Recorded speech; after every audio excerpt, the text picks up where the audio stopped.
இப்போ அடுத்து பூமிக்கு கீழே இருக்கக்கூடிய உலகங்கள், பாதாள உலகம். இந்த பாதாள உலகத்தில் தீய சக்திகள், அதாவது அசுரர்கள் போன்றவர்கள் இங்கே தான் வசிப்பாங்க. அதற்கு அடுத்து 9வது உலகம் யக்ஷலோகம்.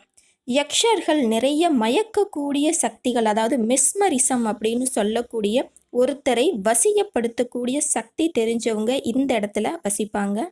10வதா நம்ம பார்க்கக்கூடியது நாகலோகம். இந்த நாகலோகத்தில் தான் நாக தேவதைகள், நாக சக்திகள் இருப்பாங்க. 11வதா நம்ம பார்க்க இருக்கிறது கந்தர்வலோகம்.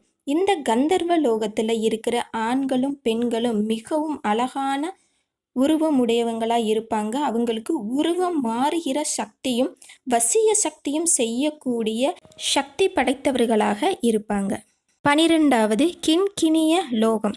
இந்த உலகத்தில் இருக்கிறவங்க உயரம் சற்று குறைவாக